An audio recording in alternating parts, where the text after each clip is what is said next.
You're having a good one. What's good? What's good? What's good? So, yesterday we talked a little bit about SpaceX being the largest IPO ever and its upcoming future, which is very soon. Something that came across my desk while I was doing research today, this morning, early, is the fact that Robinhood is looking to get in on that IPO. If Robinhood gets in on that IPO, what they plan on doing is offering shares at the IPO price to the general public. Let that wash over you for a minute. That says that it's a major change, right? In how quickly people would be able to get in on a stock when it goes IPO.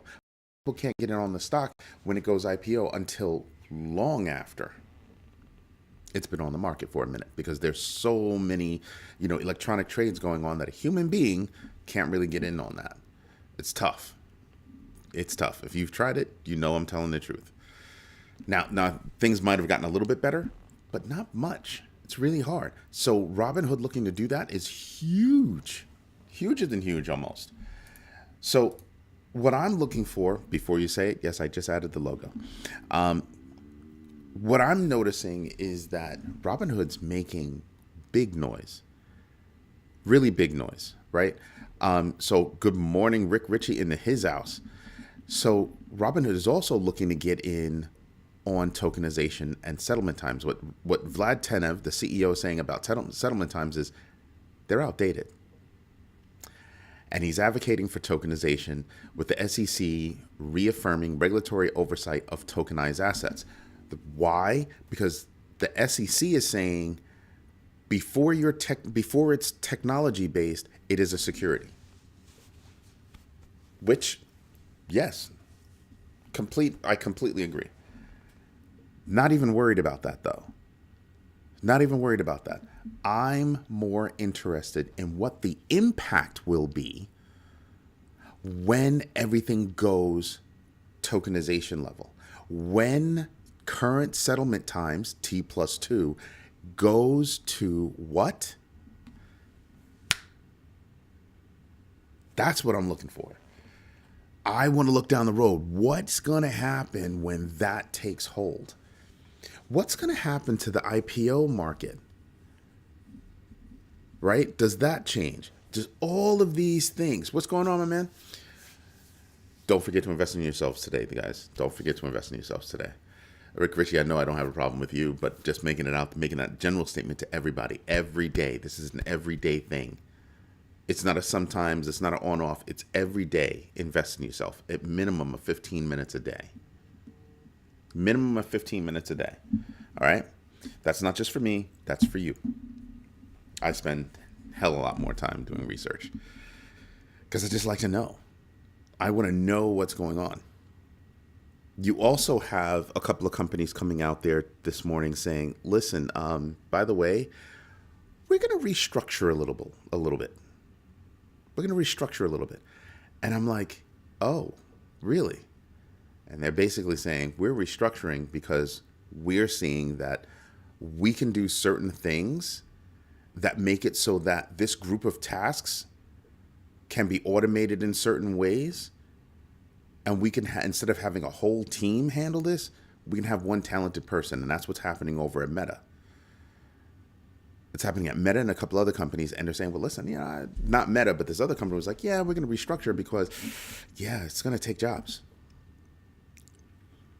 Again, I need people out there that have jobs that could be affected by AI to really stop and think about the job numbers are going to diminish.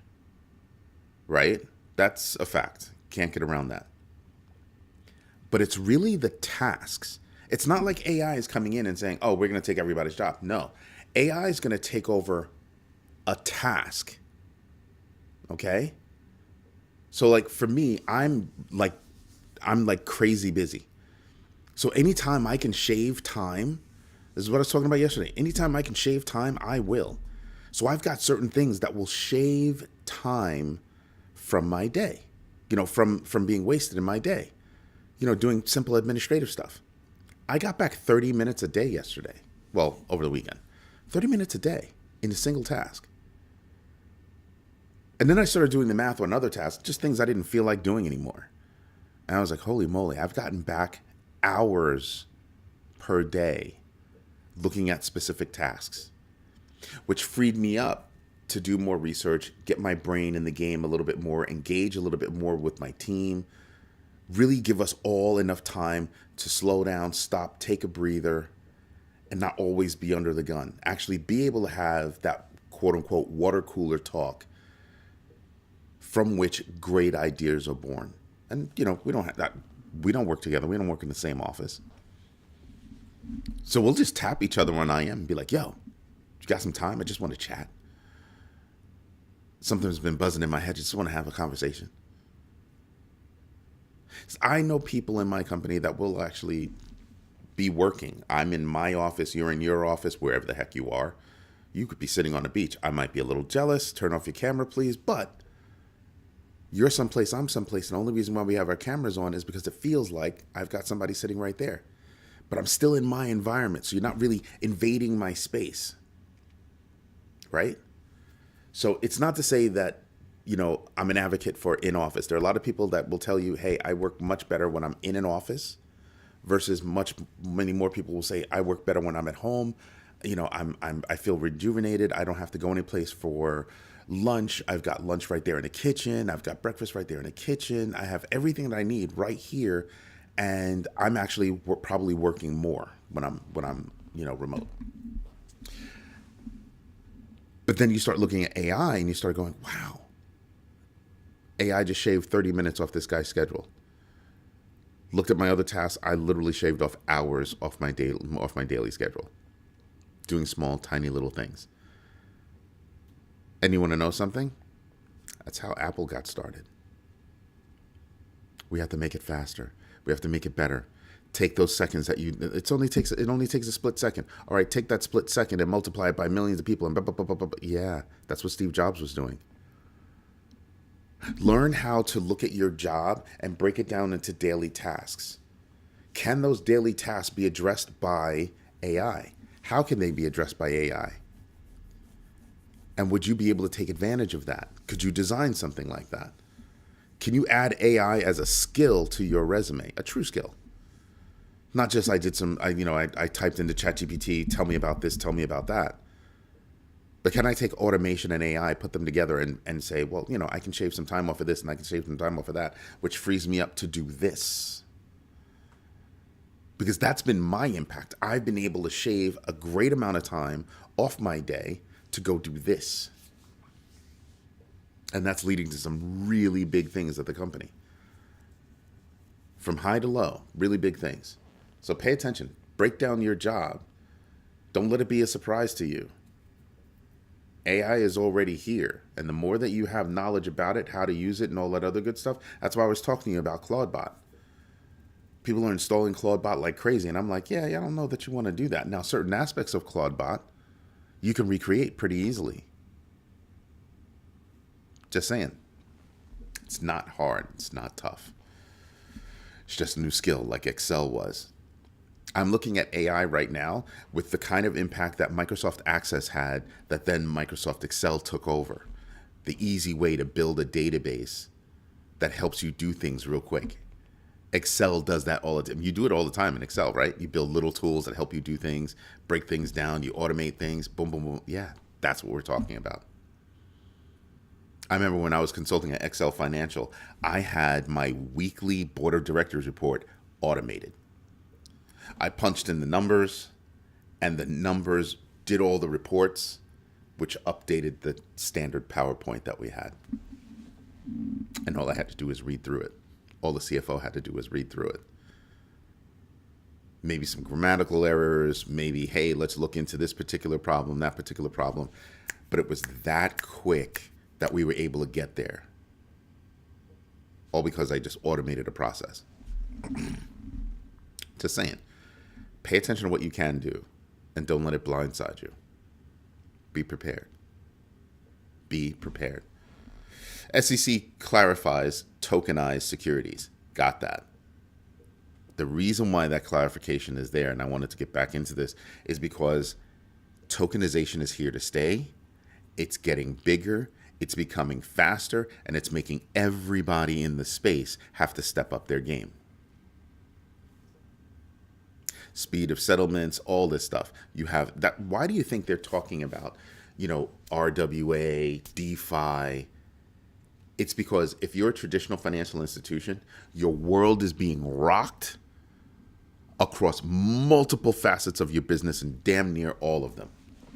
That's why. It's a lot of change at once. And a lot of these financial institutions were just resting on their laurels, resting on names that had been earned decades ago. Actually, looking at the date, we're in year 26, made a name almost a century ago. They're resting on those laurels. Like, seriously, think about that. Think about that. Companies with big names that aren't doing anything any different than smaller companies, newer companies with tinier names. They're resting on their laurels, and they're finding out that, holy moly, DeFi is going to mess us up. Holy moly, settlements have to move faster. Holy moly, tokenization is coming of frickin' everything. And with all of that in the mix, universal basic income is becoming a real part of the conversation. I'm starting to hear it more and more from the talking heads on television. This is what I'm talking about. Change is happening right now, and it's happening rapid fire. It's not just crypto. It's the facets of technology and of banking and of financial institutions, the several different facets that crypto touches. I told you yesterday how Fidelity is coming out with their own stablecoin, FIDD.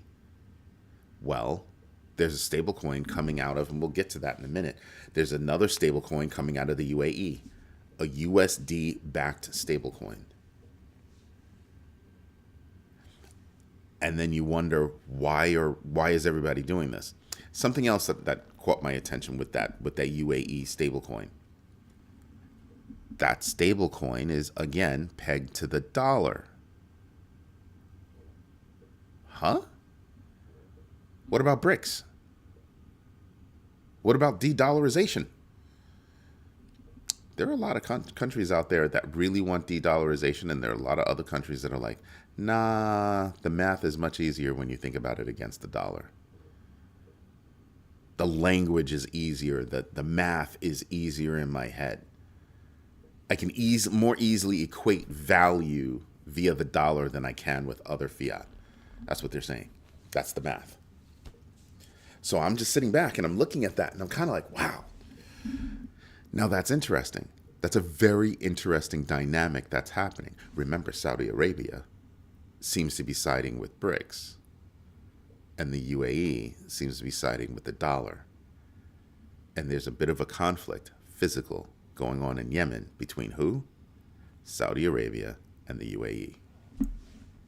These are things that we have to pay attention to. Things are related. There are pearls of information that we find, and we need to see which pearls should be next to which pearls.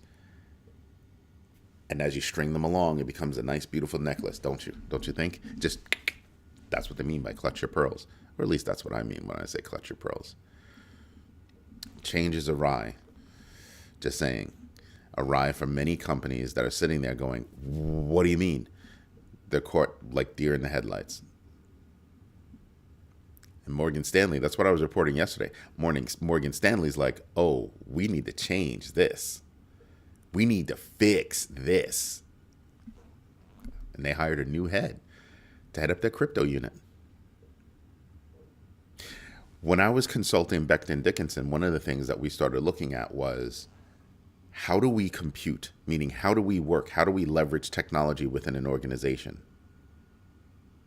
And I can tell you right now, it's not an official role, but there are teams of people that are really thinking about how do we work? And that's the team of people that are focused on AI.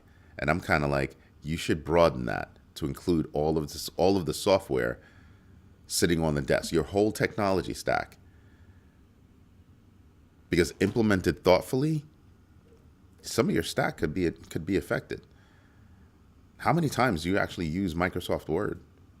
You probably use Excel all the time, but how many times do you use Microsoft Word? Huh. You might be using Microsoft PowerPoint more than you use Microsoft Word. And where does data lie? Lies in email. This is why I'm saying we should really be thinking about how we compute, how we leverage technology across the board, not just in the financial industry, but small, medium-sized businesses. Start thinking about what tasks could be automated. Hire a business management consultant to walk in and help you walk through your business to see if you can actually move more efficiently. Add more to your bottom line. And if you're really, really smart, stop thinking about, oh, we can cut these people, and start thinking about, well, wait a minute, before we start cutting people, if we gain back all that time, can these people be retooled? Because now we have greater capacity. These people are known entities. We know what they're capable of.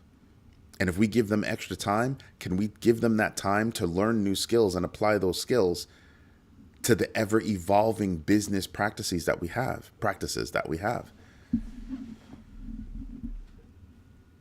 True capacity planning. Just saying. Just a thought. What else do we have? Brave launches Brave Games. That's right, Brave Games. Brave, the browser, is getting into gaming. Yeah, Web3 gaming. That's no joke.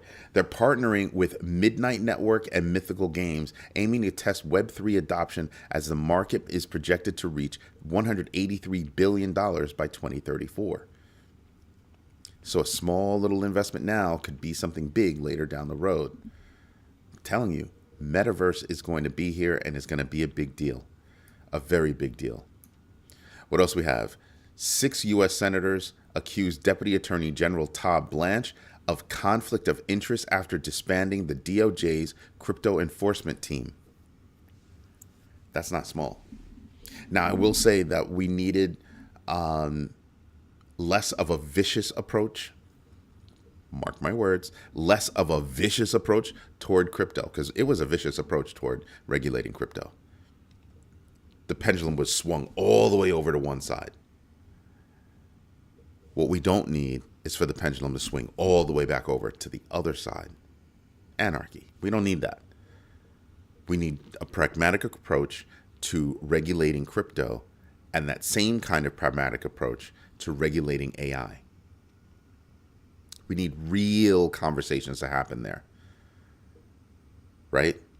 And along with those conversations happening, with efficiency and productivity on the line, we should also start talking about universal basic income, because you're going to have a lot more people out of work.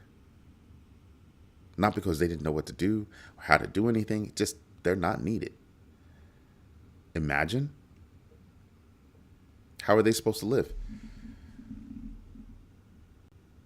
And then when you look at these companies, who the hell is going to buy your product if nobody has money? How much profit do you need? You're laying off people while you have record profit? That's a bad look. We need to rethink things as a society.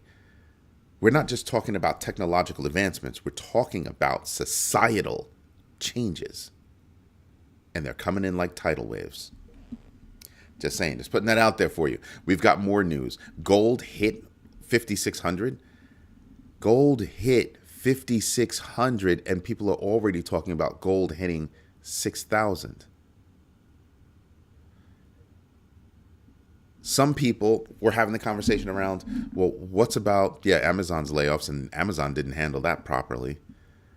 Get back to that in a minute, but just want to finish this gold thing. So gold is this close to 6,000, right? Silver, I remember starting having the conversation with silver about $63, and I said, yeah, of course silver's going to hit 100. You know nothing about metals, Eddie. What do you mean silver's going to hit 100? I told you before, I've been looking at use case. What's the use of silver? It's not just a precious metal. It's a precious metal that gets used. Fastest conductor of electricity, solid lithium-ion batteries, solid-state lithium-ion batteries, silver. and there's a limited amount. Huh. Wow. Yeah, silver's going to go up. Silver's at 112. Do I think silver's going to hit 150, 200? It's absolutely going to hit 150, and I don't think 200 is a far cry. Some people might think I'm nuts. I'm not. Silver has a limited amount, and because that limited amount, it's going to have an effect on lithium-ion batteries, which is what you use now, but now we're talking solid state. Wow. Not to mention that we're at some point that says we're going to have to move away from lithium-ion batteries. There's only but so much silver in the world. Aha. Which is why I'm always looking at the energy sector. Just saying. There need to be different things. Rick Ritchie brought up yesterday, we need to find a way to use the plastic islands that are floating in the ocean as energy. And I told you there's already technology there that can turn that plastic into diesel fuel. Technology is already there. There was a guy, some black dude, all over dropping reels all over the place on Instagram, showing his biofuel working, and he says, "I did not invent this. I just made it so I could do it out of my house, out of my work area." Imagine. You drop everything into, a plastic bin. You need fuel for your car. You just turn on the machine and boop, boop, boop, and glug, glug, glug. Imagine. There are places where we can grow jobs, and it needs to be that we can grow these jobs in new sectors. That new plastic energy sector, that could actually happen. That could actually be a thing. Mind you, he had his diesel from plastic measured, and it was cleaner than the diesel that's being produced now. And again, he said, "I did not invent this technology. I just put the technology to use right here." Wow. Huge wow. He's just a dude basically working in his basement. Just him. It can happen. When I look at companies like Amazon laying people off, I sit there and I just kind of go, you could have increased your capacity with those people. And these people aren't working they're not losing jobs in freaking warehouses and stuff. These are white collar jobs that are going away. And how they found out? Yikes.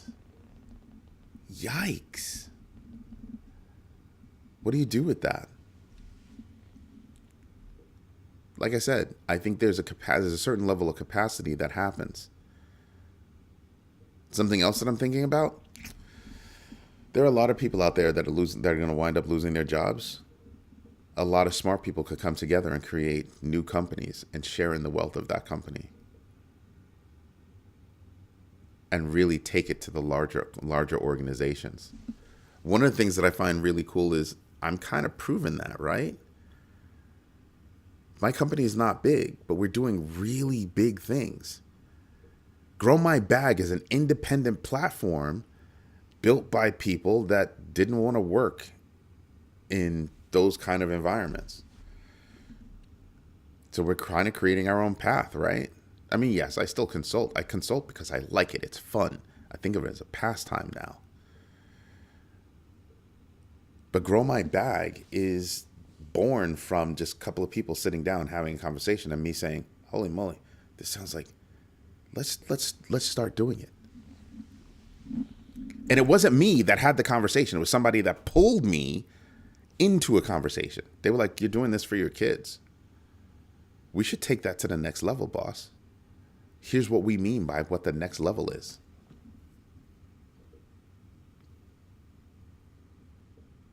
So when you're looking at an independent platform that's meant to build a community with a whole bunch of people that are like-minded, from different walks of life that all just want to put food on the table. I mean, yeah, some of us have aspirations of becoming rich and wealthy and blah, blah, blah, blah. But most of us are here, me included, just want to be able to put food on the table. Again, universal basic income is going to be a real thing. Don't let that slip your mind. UBI, universal basic income. We're going to have to start having real conversations about it. And these corporations with these record incomes, with these record revenues, they're going to have to pay into it. It's a societal thing, not just a government thing. We shouldn't be looking to the government for a handout. You're making that kind of money? Yo, dog, you might, instead of having universal basic income, how about you don't fire your people? With that kind of revenue, don't fire your people. Figure out other ways that you can use them. Or else you're going to pay people anyway to do nothing. Rethink things. There's a serious renaissance going on, and I don't think anybody's calling it that, and it should be called that because there's massive global change. This isn't just in this pocket of the world, that pocket of the world, over this pocket of the world. No. It is a global change that's happening. Rick Ritchie, buy the dips on gold and silver and ride the waves and copper too. I'm not giving that advice. That was a comment by Rick Ritchie, and I'm not necessarily against it. I'm just saying do your own research, know your entries and exits, and absolutely invest deliberately. That's what I would say. It's more than just diesel. You can sell. You can sell by the product to make tires too. You can. I'm not worried about that. I'm not worried about that at all. If we do things right, we'll all have flying cars, right?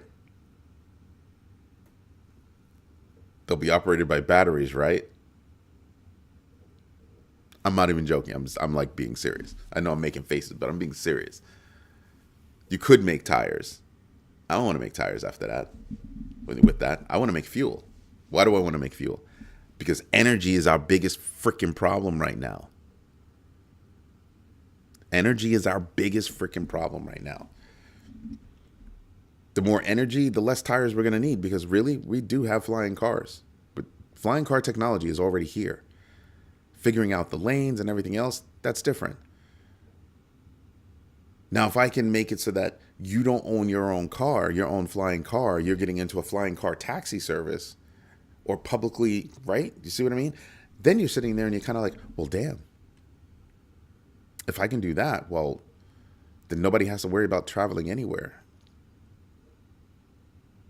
It's different. Places that were considered far away become closer. The world becomes closer. Again, we're talking about a seismic shift in society from different facets of society that are going to affect everybody on the planet. Again, universal basic income is going to be a very big deal.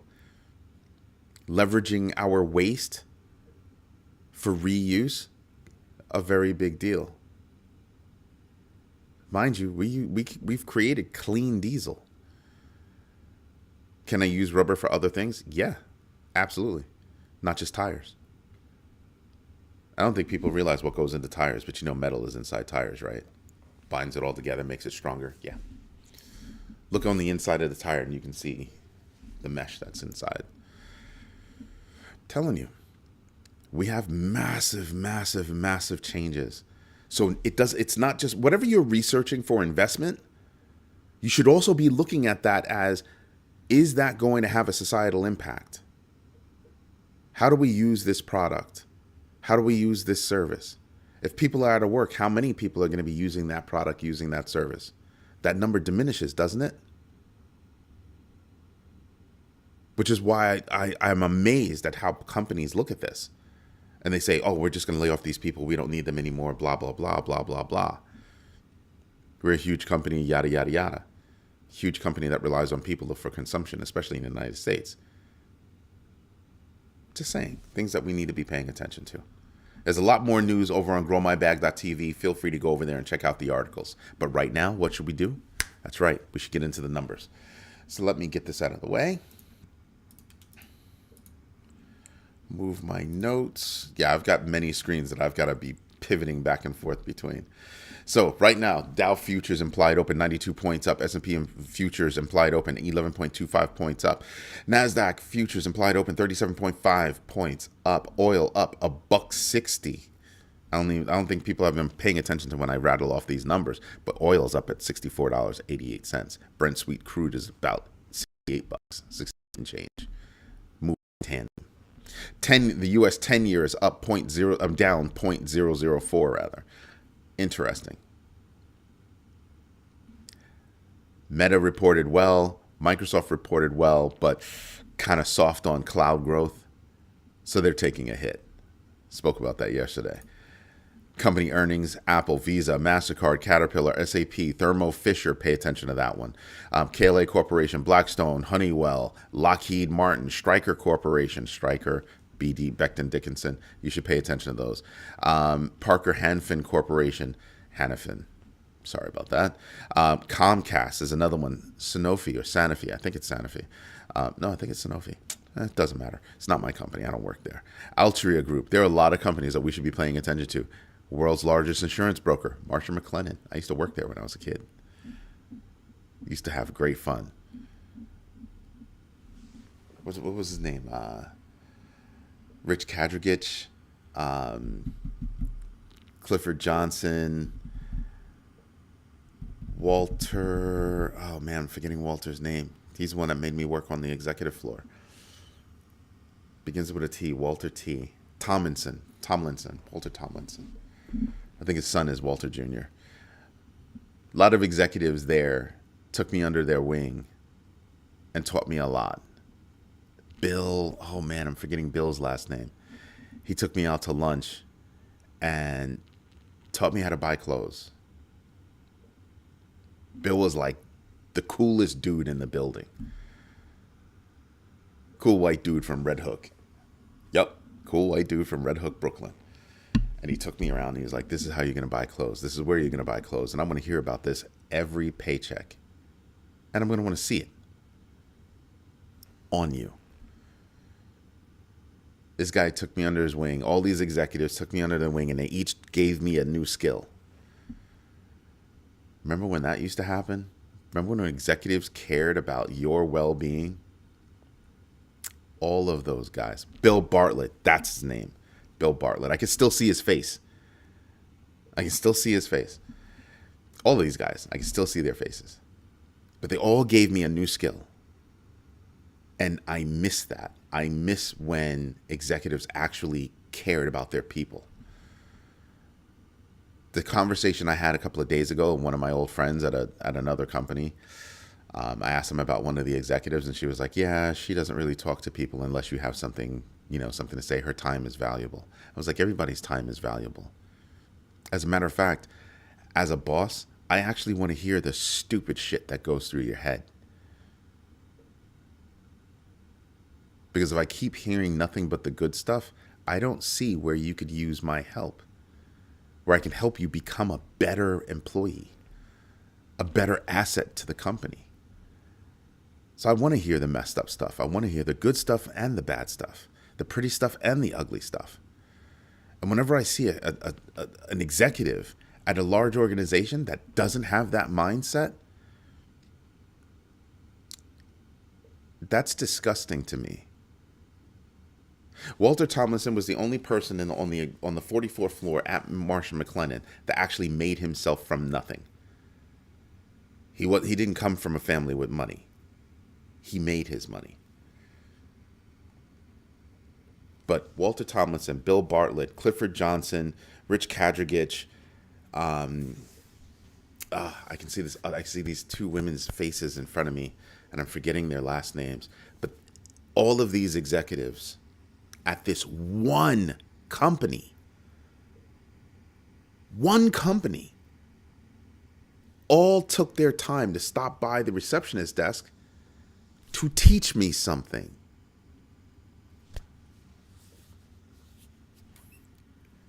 Where is that today? Where is that today?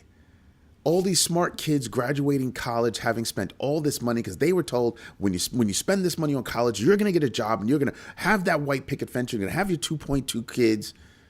Blah, blah, blah, blah, blah, blah. Where are those executives that gave a damn? They're few and far between. They're few and far between. I have a friend of mine who's now chief of police. Just got the tap, and I'm sorry, he's the commissioner, and he just swore in the chief of police. I want guys like that. His daughter and my daughter graduated from high school. They were besties, and there was a whole group of kids. This guy kept volunteering, kept teaching softball and basketball and getting into the community, kept doing it, and kept going and kept going and kept going. Cared about the people around him,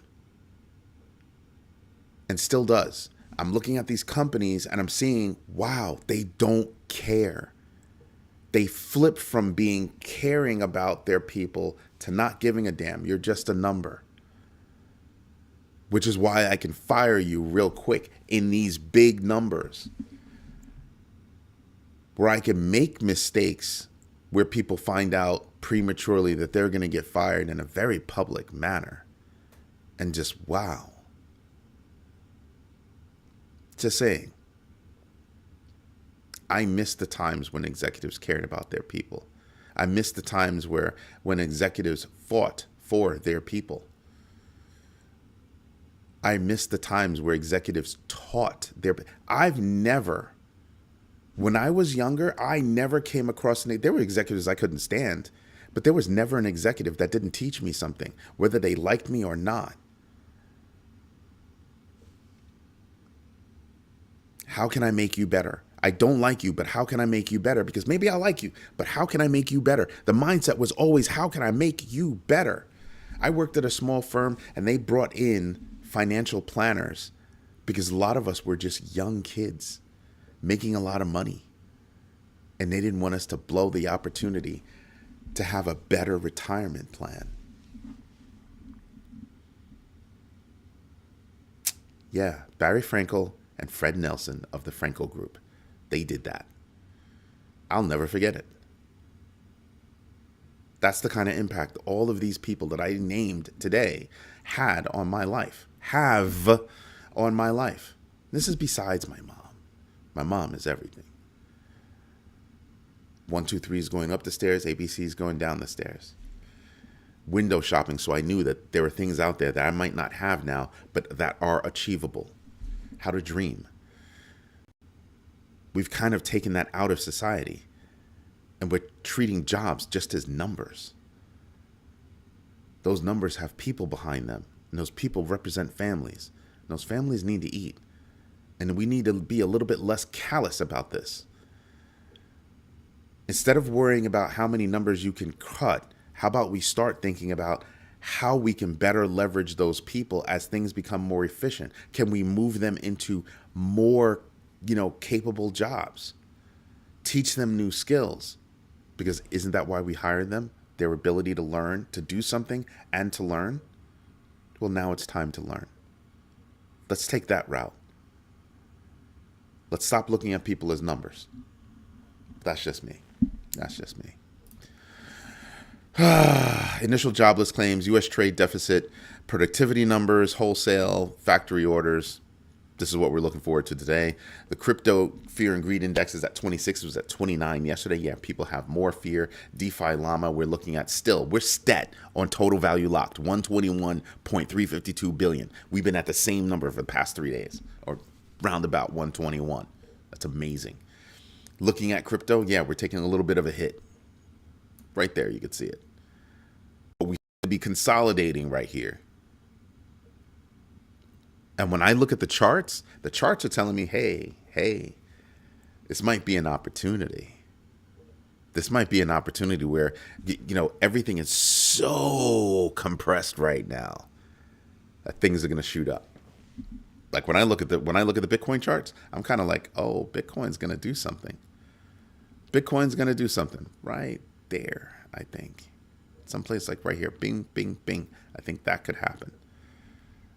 Gradual stair steps up. Do your own research, know your entries and exits, and absolutely invest deliberately. But somebody said it before. I think the first half of 2026 might be pretty decent. Maybe. We have a lot of factors that are going to affect us throughout the year, so I don't think there are going to be whole chunks of periods of time where things are going to be good. I think we're going to have to take advantage of the pockets that come toward us. I think that's what we're going to have to do. Now you know why I keep telling you guys. Do your own research. Practice the GMB3. It's going to help you. It's going to help you. What else do we have? Looking at the big board, yeah, we see a lot of things that are just sitting there, ready to happen. Look at this. SUI's down big. Quant is down big. Atom's down big. Wow. Actually, you know what? Let's go over here because this is going to give us a lot more information. Let's hit the losers first. Pippin down. You see, look at the big swings of Pippin. I have nothing to do with Pippin. I have no stake in the game on that. But I'm looking at the big swings from yesterday to today. Huge swings. It was positive yesterday in a big way. And now it's down 32%, almost 33% with a GMB X factor of 0.70. Let's see, who else are we paying attention to? And this whole list. Wow. So the whole list is negative. That means most of the market is negative. You got a long way to go before you hit my 5% rule. Axie Infinity down 9 points. GMB X factor 75.34. Zcash down 8.43. GMB X factor 7.80.